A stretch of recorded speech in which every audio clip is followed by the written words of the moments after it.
Hi there, friends. 6 a.m. on this Thursday. Wait, no. Channing. Friday Eve. It is a Friday Eve morning. Good morning, friends. I'm Channing Curtis. And I'm Tim Pham. I was off a day this week, so I didn't realize it was Thursday. I know. Thanks for reminding me.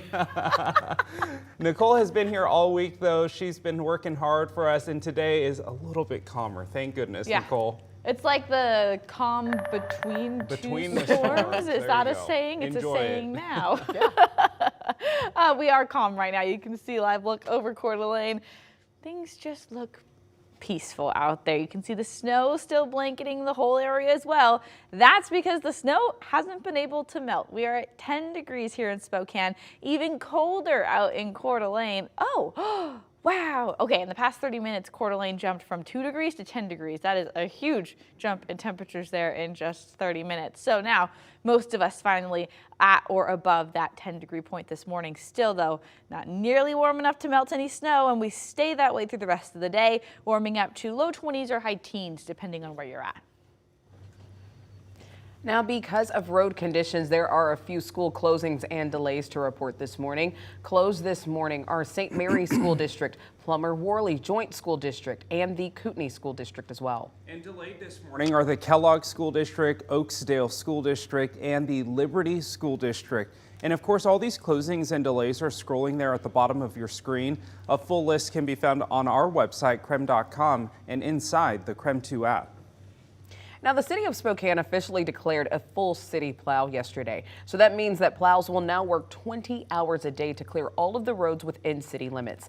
This map shows whether or not the plows have gone through your neighborhood yet. So areas being actively worked on are in blue. The completed areas will show up in green, and the area that they plan on working on next will be in red. Now, just a heads up, a full city plow does normally take about 3 days.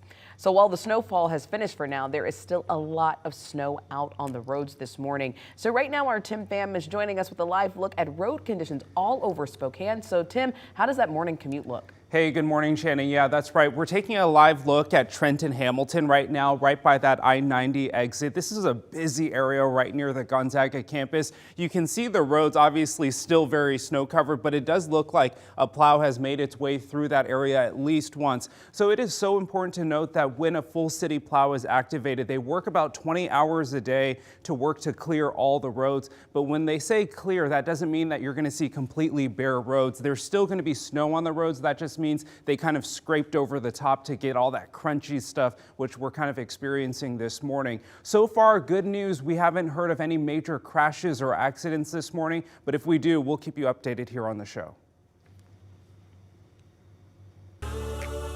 Just about 6:04 right now. Let's take a look at your morning rush. More news in less time. A flight on its way from Tokyo to Seattle was diverted back to Japan after the airline says a passenger bit a flight attendant. Now, the man even tried to open the emergency exit door mid-flight and had to be restrained by other passengers. The man was taken into custody by authorities in Tokyo, and the rest of the passengers were able to resume their journey to Seattle. Family and friends of Mattawa Police Chief Robert Salinas are mourning his death this morning. Earlier this week, Chief Salinas was diagnosed with leukemia, and just days later, he sadly died. Salinas became chief in 2022. The Washington State Senate adopted a resolution honoring former Pullman Mayor Glenn Johnson. Last month, Johnson retired after serving for 20 years. In addition to serving 5 terms as Pullman's mayor, Johnson also worked as a professor at WSU. Despite stepping down, though, Johnson says he will continue to work as the voice of the Cougs. And that's a look at your morning rush.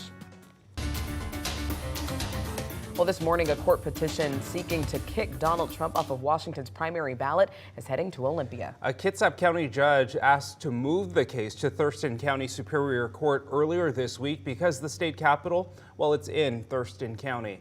8 Kitsap County voters signed an affidavit calling for former President Trump's name to be removed from the ballot because they believe his role in the January 6th Capitol riot invalidates him from public office. So one of those challengers is a school teacher.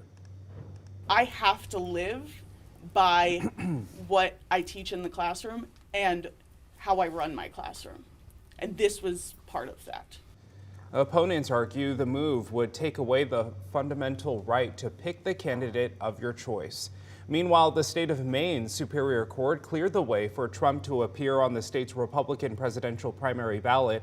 The issue of whether Trump is eligible for a second term in the White House is set to be decided by the U.S. Supreme Court. They agreed to review a decision from Colorado's Supreme Court finding Trump is disqualified from holding the presidency. All right, let's get back to our winter storm coverage here. Snow blanketed the inland northwest yesterday. KREM 2's Brandon T. Jones is out in the KREM 2 storm tracker right now to give us a check on road conditions. Brandon, whenever we get severe weather like this, the storm tracker gives us really great views of those conditions. So what are you seeing? Good morning. Absolutely, Tim. I love the storm tracker. I don't know how we pulled this off as a station, but this is an amazing vehicle. You know, I love driving in this Jeep. It's beautiful, but you know what? It's also beautiful, the snow that fell down yesterday, but maybe not the cleanup efforts though. So I just went ahead and flipped it around. Oh, hey, Nate, if we can slow down really quick. I want to see off to the side because we're in a neighborhood now. This person did a pretty good job shoveling their driveway, but some of the places that you're really going to have a tough time is when you're trying to pull out of your neighborhoods, pull out of your driveway, because some of those cars can kind of get compacted in or kind of buried in, especially when a snow plow or a truck comes through, because what they're doing is they're clearing out the roads, but then, you know, you might have some issues. Oh man, yeah, look at that. Let's go off to the side. I'm gonna go to the left. Let's go to the left, folks. All right, so you're coming up on a car over here to your left, and you can get a really good idea of kind of just how it's buried underneath there, buried in there. And so that's some of the things that you're kind of just dealing with. If we go back to the front, you can see just a lot of this off to the side, and a lot of, oh, look at this basketball hoop. It's just buried underneath there. So yeah, the arterials, the main roads, I know we had that full city plow and those roads look good, but the neighborhoods is kind of, just where you're going to run into some more trouble as you kind of get out there on the road. So just keep that in mind, and we're going to continue to drive around and continue to take a look at some of the areas. If you have any roads that you want us to check out this morning before your morning commute, go ahead and write us in and let us know, and we'll go over there and check it out as well. But for now, reporting live in Spokane, Brandon T. Jones, KREM 2 News.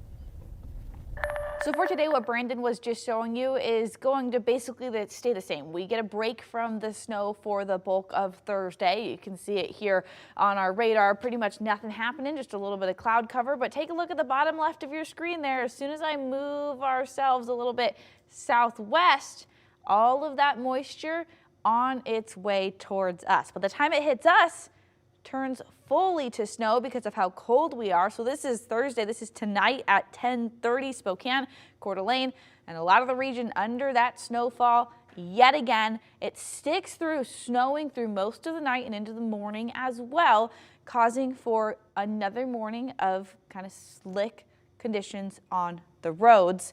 This is not going to be as intense as we saw yesterday afternoon by any means, but coming up I will explain how much we're expecting from this next batch of snowfall.